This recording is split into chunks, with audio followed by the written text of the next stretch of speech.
Hello guys.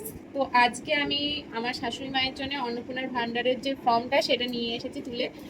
তো এটা বেশ দুদিন আগেই, যেদিন ফর্মটা বেরিয়েছে সেদিনই তোলা হয়েছিল, ফিল আপ আর করা হয়নি। আজ 1 তারিখ, আজকে ঘোষণা করা হলো, তো আজকেই আমি এটা ফিল আপ করবো।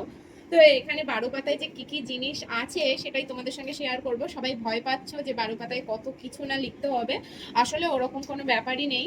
আর মোটামুটি সবাই কিন্তু এটা ফিল আপ করতে পারবে। তো তোমরা ভয় না পেয়ে অবশ্যই কিন্তু এটা সাইবার থেকে কালেক্ট করো এবং তোমাদের যে বিওলো আছে তাদের কাছে জমা দাও। তো চলো ফর্মটা আগে তোমাদের সঙ্গে শেয়ার করি যে এখানে কি কি আছে। আছে পরিবারের প্রধানের নাম, যেহেতু আমার শ্বশুরমশাই বেঁচে আছেন তাই এখানে তারই নাম লিখতে হবে।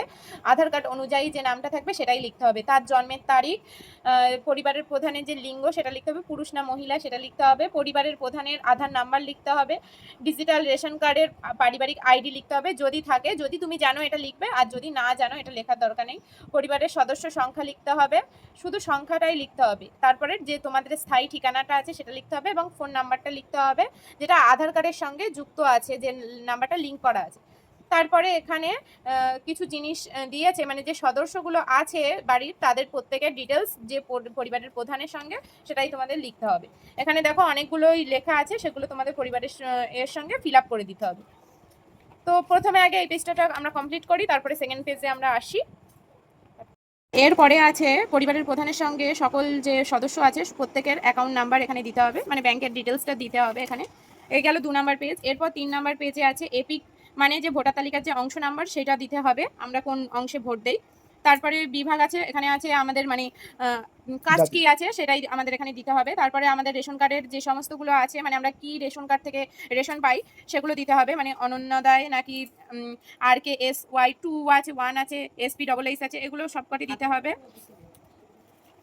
আচ্ছা, তারপরে 4 নম্বর পেজে আছে পরিবারের সকল সদস্যের মোট জমির পরিমাণ, মানে আমাদের যে জমি আছে সেই জমিগুলো কতটা পরিমাণে আছে সেটা দিতে হবে। আর এখানে আছে যানবাহন, আপনি বা পরিবারের কোনো সদস্য কি অবাণিজ্যিক মোটর চালিত 4 চাকার গাড়ি চালায় কিনা। তো যদি 4 চাকার গাড়ি থাকে তাহলেই এখানে সেটা লিখতে হবে, না হলে লেখার কোনো দরকার নেই। তারপরে কোনো স্বাস্থ্য বীমা করা আছে কিনা, সরকারি বা বেসরকারি, তাহলে এখানে লিখবে, না হলে লেখার কোনো দরকার নেই। তারপরে হচ্ছে পেশা, তারপরে হচ্ছে পেশা, পেশা কি আছে, মানে আমাদের পেশাগত আয় কর দিতে হয় কিনা, মানে ট্যাক্স যেটাকে বলে, তো সেটা যদি দিতে হয় তাহলে লিখতে হবে, না হলে লিখতে হবে না। 5 নম্বর পেজে আছে কর্মসংস্থানের ধরন, মানে পরিবারের সদস্য এবং পরিবারের হেড কে কি কাজ করে সেটাই তোমাদের এখানে লিখতে হবে। যদি সরকারি ক্ষেত্রে কাজ করে তাহলে সরকারি লিখতে হবে, যদি বেকার হয় বেকার লিখতে হবে, এবং অন্যান্য হলে যদি অসুস্থ থাকে তাহলে অন্যান্যতে দিতে হবে। 6 নম্বর পেজে আছে পরিবারের শিক্ষিত প্রাপ্তবয়স্ক সদস্যদের সংখ্যা এবং পরিবারের অশিক্ষিত প্রাপ্তবয়স্ক সদস্যদের সংখ্যা, মানে কজন শিক্ষিত আছে এবং কতজন অশিক্ষিত আছে সেটা তোমাদের এখানে লিখতে হবে। আচ্ছা, 7 নম্বর পেজে আছে কোনো সদস্য কি কোনো সাংবিধানিক পদ, মানে মন্ত্রী বা সংসদ বা বিধায়ক বা স্থানীয় পৌরস্থানীয় কেউ আছেন কি না সেটাই লিখতে হবে, যদি থাকে হ্যাঁ লিখবে, না হলে না। কোনো সদস্য কি সরকারি পেনশনভোগী, মানে পেনশন পান কিনা সেটা লিখতে হবে, যদি না থাকে না। তারপরে আছে জিএসটিতে আবদ্ধ কিনা, যদি জিএসটি দেয় তাহলে এখানে হ্যাঁ লিখতে হবে, না হলে না লিখতে হবে। পরিবারের মোট বার্ষিক আয় কত, মানে সারা বছরের পারিবারিক সবটা মিলিয়ে যে আয়টা হবে সেটাই এখানে লিখতে হবে। তারপরে আছে সিএ এর আবেদন আছে কিনা, তো এটা যদি সিএ এর আবেদনে পড়ে তাহলেই লিখতে হবে, না হলে আর লিখতে হবে না। আছে 8 নম্বর পেজে যে অন্যান্য কিষাণ ক্রেডিট কার্ড বা কিষাণ বীমা কোনো কিছু পায় কিনা, বা মৎস্য শিল্পের কোনো কার্ড আছে কিনা সেটা লিখতে হবে, যদি থাকে যার যার আছে সেটা লিখতে হবে। এরপরে আছে যদি SIR এর নাম বাদ যায় 2026-এ তাহলে এখানে লিখতে হবে, যাদের নাম আছে তাদের লিখতে হবে না। আচ্ছা, তারপরে এখানে আছে 9 নম্বর পেজে যে সামাজিক মর্যাদা এবং নির্ভরশীল ব্যক্তিগণ, মানে যদি তার পরিবারের কোনো শিশু স্কুলে যায় সেগুলো বিবরণ এখানে দিতে হবে, যেহেতু আমাদের বাড়ির কেউই যায় না তাই সেটা আর দিলাম না। তারপরে শিশুদের টিকাকরণ আছে 10 নম্বর পেজে।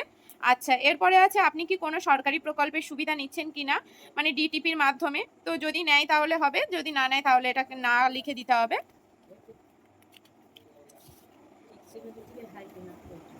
11 নম্বর পেজে ওটারই কিছু অংশ আছে যেগুলো ফিল আপ করতে হবে। 12 নম্বর পেজেও আছে। তারপরে আছে বাদ দেওয়া হলে কারণ অফিসার কর্তৃক পূরণীয়, যদি বাদ দিয়ে থাকে মানে SIR এ তাহলে সেগুলোরই এখানে তথ্য লিখতে হবে। আর এই 13 নম্বর পেজ লাস্ট পেজে যে অন্নপূর্ণার অংশ নেবে, মানে যে অন্নপূর্ণার নাম হবে যার নামে, সে তারই ডিটেলস এখানে লিখতে হবে এবং তার সমস্ত স্বাক্ষর, নাম, পদ এবং যেদিন জমা দেবে সেদিনের তারিখটা দিয়ে এখানে জমা দিতে হবে। আর এর সাথে সাথে আরও কিছু জিনিসপত্র দিতে হবে, মানে ব্যাংকের বই, আধার কার্ড, আই কার্ড এবং জমির যে দলিল থাকবে সেটা, প্যান কার্ড, এগুলো সবই জেরক্স করে এই ফর্মটার সঙ্গে জমা দিতে হবে।